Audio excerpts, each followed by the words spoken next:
Not many people talk about this. Here are 5 hidden dangers of traveling after 70 that every senior should know before heading out on a trip. This information will help you avoid risks that often catch elderly travelers off guard and can be prevented with a few simple actions. You'll find out what those actions are in this video. Be sure to pay special attention to the 3rd point. And once you finish watching, please rate how helpful you found the information from 1 to 10. Don't forget to subscribe to the channel so you won't miss the next video. The first danger: dehydration and loss of energy on the road. An unnoticed yet very dangerous trap. You settle into a train or airplane and everything seems to be going according to plan. Around you are people, luggage, announcements. Your heart races a little from the change of scenery, and while your body enjoys the movement, it's already in stress mode. You don't feel thirsty because you're not sweating much, and it doesn't seem hot. Drinking water feels awkward. The restroom is far away. You don't want to keep getting up, or you're just too preoccupied to think about it. But it's at this moment that your body starts losing moisture faster than you realize. After the age of 70, the sense of thirst diminishes, while the need for water actually increases. Your mucous membranes dry out, your blood thickens, your blood pressure fluctuates, and your brain becomes foggy, as if cloaked in mist. The air in an airplane is drier than in a desert. When you're on a train, you sit for long periods, cramped and almost motionless. Even on a regular outing in the sun or just waiting in line, dehydration can set in quicker than you think. And it's not just a little fatigue. A lack of fluids can trigger dizziness, worsen chronic illnesses, lead to confusion, and even increase the risk of blood clots. Most importantly, you feel that something is off, but you can't quite figure out why. What to do? Drink regularly, in small sips, until you feel thirsty. Aim for at least 1.5 liters a day. Avoid strong tea, coffee, and especially alcohol, as they only exacerbate fluid loss. Always carry water with you. Even if it's just a small bottle in your bag, make sure it's within reach. Drinking is a form of self-care. Simple, yet life-saving. The sooner you make it a habit on the road, the easier it will be for your body to say, "Thank you." But it's not just dehydration that can catch you off guard. The next risk seems harmless, yet it poses a much greater danger than we realize. Imagine this. You're settled in comfortably, an aisle seat, a cushion under your neck, a magazine in hand. 30 minutes pass, then an hour, then 2. You seem to be relaxing. You're not climbing mountains, racing through museums, or lugging a suitcase. Yet your body starts to stiffen in one position, especially your legs. As we age, especially after 70, circulation slows down. Blood vessels become less elastic, and blood thickens. When you sit still for long periods, particularly on a plane, bus, or train, the venous system in your legs starts to function less effectively. Blood can pool, pressure increases, and the risk of blood clots goes up significantly. A blood clot is not just a term from a manual. It represents a real risk of vessel blockage that can manifest suddenly. You might experience pain in your leg, swelling, shortness of breath, or even serious complications that require immediate medical attention. The good news is that this can be prevented, and it's quite simple. What to do? Every 30 to 40 minutes, move your feet. Roll from your toes to your heels, make circular motions, and tense and relax your muscles. Whenever possible, stand up and walk around, even if it's just to the restroom or along the aisle. Compression socks are especially important on planes, or if you have varicose veins. They support venous drainage and reduce strain. Additionally, avoid tight clothing. Don't cross your legs. keep your lower back supported and ensure your feet are flat on the floor. These simple actions can not only enhance your comfort, but also improve your overall health. Movement, even during a long journey, remains your best ally. However, there's one more factor that can suddenly drain your energy, especially if you're over 70. When we think about traveling, especially to warm countries, vibrant postcards come to mind. The sea, sunshine, light clothing, fresh fruits, and evening strolls. All of this undoubtedly brings joy, inspiration, and a sense of new life. Yet, it's in these very conditions, changing time zones, flights, hot climates, humidity, or conversely, cool weather and wind, that an older person's body can suddenly falter, even if similar trips were easy to handle in the past. Thermoregulation works more slowly, blood vessels react more sharply, and blood pressure can fluctuate even from the heat on a bus or the air conditioning in a hotel room.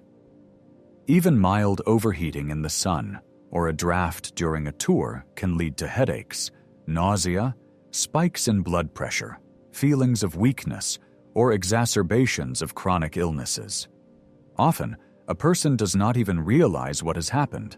They just arrived and already feel exhausted, unable to gather themselves, with a pressing headache, as if in a fog. This is not due to age, a climb up the stairs, or the weather. It is the stress on the body trying to adapt without receiving support. What to do? Choose regions with a mild, stable climate, especially if you have heart or blood pressure issues. Avoid planning active activities for the first 2 days to give your body time to acclimate. Layered clothing is key to protection. A light scarf, a cardigan, and a hat can make it easier to adapt on the go. Avoid prolonged exposure to the sun or environments with sharp temperature changes. The most important thing is not to act like a hero. If you're not feeling well, postponing your trip isn't a sign of weakness. It's a sign of maturity. Your resilience isn't measured by the number of miles you've covered, but by your ability to maintain balance in unfamiliar situations. However, there is another threat that people often remember when it's too late. When preparing for a trip, you check your documents, clothes, tickets, and phone charger. And only at the last moment do you remember your medication. You toss it into a container, throw it into your bag, and think everything is fine. But this is often where the mistakes occur that can turn into real problems while traveling. After the age of 70, many people find themselves taking multiple medications for issues like blood pressure, heart health, joint pain, sleep, and digestion. If you accidentally forget to take just one of these medications or take it at the wrong time due to a change in time zones, your body, already stressed from traveling, might react dramatically, leading to spikes in blood pressure, insomnia, tremors, pain, or dizziness. When traveling abroad, additional risks come into play. Your regular medications might be banned or unavailable. Packaging with labels in a foreign language can cause confusion. Local doctors may not be familiar with your specific dosages. Even within a single country, losing your luggage or experiencing delays can leave you without essential medications for even a day, which poses a significant risk. For older adults, missing even one dose can disrupt their treatment plan. What to do to avoid unpleasant situations? Pack a supply of medications for at least 57 days longer than the duration of your trip.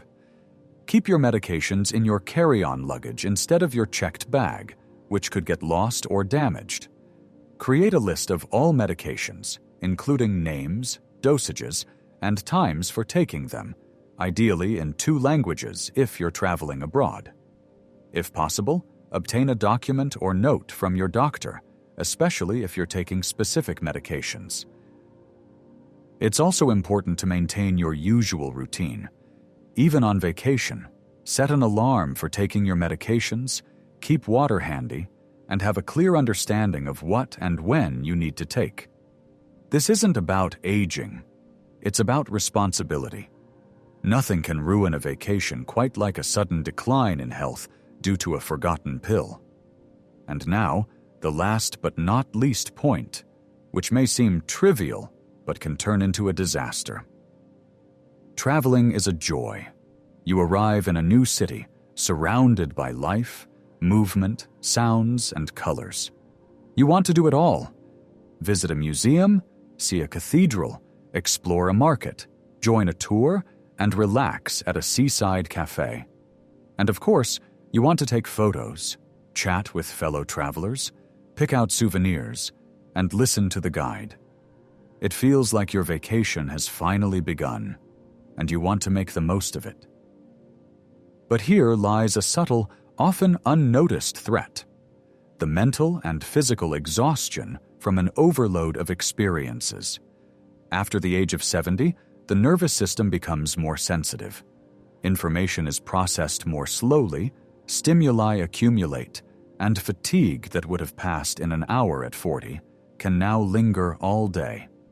This can manifest not only as tiredness, but also as fluctuations in blood pressure, insomnia, irritability, brain fog, and even disorientation. Many people don't associate this feeling with their trip. Everything seems fine, yet I feel unwell. But the reason is often simple: too much, too fast, with no breaks. For rest to truly recharge you rather than drain your energy, it's essential to consider not just what you do, but the pace at which you do it. Don't plan more than 12 activities in a day. Allow yourself time for silence. After lunch, before dinner, just an hour to be with yourself. If possible, have a day without a plan. No tours, no schedules, just a walk, a cup of coffee, a good book. The wisest travelers are those who can say, "I didn't see everything, but I'm not exhausted. I feel good, and I'll have energy for tomorrow." Sometimes silence and peace in the middle of a trip can double the enjoyment, because the goal isn't to cover the entire city, but to return home feeling light, not drained. This is the mature approach to rest. It distinguishes a trip as an ordeal from a journey as a source of pleasure. And now, it's time to wrap things up. Traveling after 70 is neither a whim nor a feat. It's a well-deserved pleasure. It's a way to tell yourself, "I'm still alive. I want to see the world. I want to be on the move at my own pace, but with my heart in it." And that's why it requires a different approach. Not haste, but care. Not an endless list of sights to see, but an inner focus on not losing yourself amidst schedules, excursions, and bags. At this age, the body perceives stress differently. It doesn't forgive dehydration, is wary of prolonged sitting, reacts sharply to changes in climate, gets confused by mixed-up medications, and can shut down from fatigue, even if everything seems fine on the outside. But understanding this is your strength. It's not a reason for fear, but a foundation for wise choices. The main thing to remember is you can travel, you can find joy, you can discover new things and be inspired, just like in your youth, but with a different focus, on quality, on self-care, on you. So drink water before you feel thirsty. Move your legs even while on the train. Breathe slowly in the heat. Carry extra medication. And most importantly, take breaks not just when you can, but as a must. Because true rest is not about checking off your to-do list.